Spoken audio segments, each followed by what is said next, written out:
Welcome back to 6 News at 5. Time to take a look at your weather. And we're starting off today by taking a look at our area lake levels. The reason being, of course, we got a ton of rain last week, and now the next 3 days are actually going to be the first 3 decent recreational days we've seen in a minute. So without further ado, how did that rain affect our lakes? Are they recreationally okay to use? Well, the answer to that question is yes, but let's take a look at their percentages. Belton up 2.1% from last week. That's 64.3% full. Stillhouse Hollows up 1.1%, up over 60%. Buchanan Lake still low, but up just a little bit from last week. Remember, our western counties did not really get the same rain that the rest of us got, and that is why you're seeing numbers that are still a little bit low, except for Lake LBJ, of course, smaller lake, so 98.4% full, still up about 1% from last week. So good news all around. The numbers are going up, and the better news, of course, is that rain has ended. We're going to get a chance to dry out, and like I said, the next few days, if you can get out of work, should be decent for recreational activity. 71 out there right now,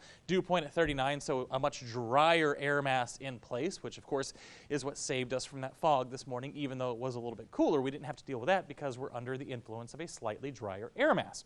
As for what's going on across the area, mostly upper 60s, lower 70s right now, and again, this is exactly where we plan to be over the next several days. Tonight, because we're starting off a little bit warmer this afternoon, we won't cool off quite as much overnight, and that's why we'll see numbers in the 40s by the time you wake up tomorrow morning. Not too bad there. And then by tomorrow afternoon, again, same story, different day. We're going to see those temperatures right back into the 70s with plenty of sunshine. And if you like that, if that's your thing, which I think for most of us it is, I've got great news for you. The next 3 days look exactly the same. How about this? 71 for tomorrow. How about 70 for your Wednesday, 69 on Thursday. So yeah, it's going to cool off a degree, but it's still going to be very comfortable as we head through the rest of the week. Now, as we head into the weekend, we do expect some changes coming our way, more rain in the forecast. And again, it could be another one of those soaking type rains, but again, we have to get there first. 70, 69, 68 for your Friday. That's when the rain comes in. So we're expecting it to move in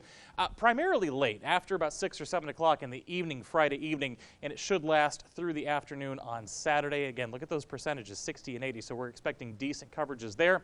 Cold front comes in after the rain, and we'll see temperatures back into the 50s as we end the weekend and start next week. Yeah, but Lindsay and Matt, this is why we live in Texas. This is winter in Texas. This is what I like. That's exactly right. I'm looking at Sunday because I'm getting married on Sunday. Yes, you are. And I just wanted it to not be like last week. All right, Matt, thank you very much.